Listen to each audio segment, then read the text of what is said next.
Social మీడియాలో ఎవరు circulate చేస్తున్నారో నాకైతే తెలియదండి. ఇవాళ కేరళ రాష్ట్రానికి వరద తాకిడి జరిగింది అని వినగానే వెంటనే ప్రధాని నరేంద్ర మోడీ గారు ఆల్రెడీ 500 కోట్ల రూపాయలు వారు ఆల్రెడీ రిలీఫ్ అనౌన్స్ చేయడం జరిగింది. సాధారణంగా అందరికీ తెలుసు ఒక ప్రొసీజర్ ఉంటుంది. కేంద్ర ప్రభుత్వం నుండి ఒక డెలిగేషన్ రావాలి, వాళ్ళు వచ్చి ఇదంతా ఒక కమిటీ రావాలి, వారంతా ఇది చూసుకుని ఏ మేరకు అక్కడ నష్టం జరిగిందో అది వారు అంచనా వేసుకుని కేంద్ర ప్రభుత్వానికి పంపిస్తారు. అయినా కూడా అటువంటి అంచనాలు ఏమీ చేరకుండానే వెంటనే ఆయన 500 కోట్ల రూపాయలు సహాయాన్ని ఆల్రెడీ కేరళ ప్రభుత్వానికి అందివ్వడం జరిగింది. ఇవాళ అంచనాలు వేసుకుంటారు, ఆ పైన డెఫినెట్గా సహాయం వస్తుంది. ఈలోపు 500 కోట్ల రూపాయలని కేరళ రాష్ట్రం ఖర్చు పెట్టుకుంటుంది రిలీఫ్కి.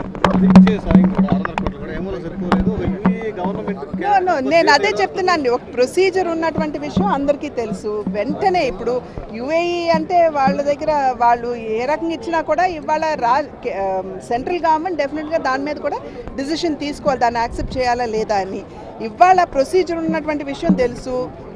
వరద తాకిడి అయిన వెంటనే ఏ మేరకు నష్టం జరిగింది అనేటువంటి అంచనాలు ఉండాలి.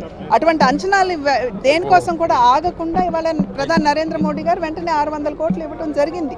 దాన్ని అప్రిషియేట్ చేయాలి. ఇవాళ రివ్యూ చేసుకున్న తర్వాత ఏ మేరకు అంచనాలు వెళ్తాయో దాని మేరకు తప్పకుండా సహాయం అయితే అందుతుంది.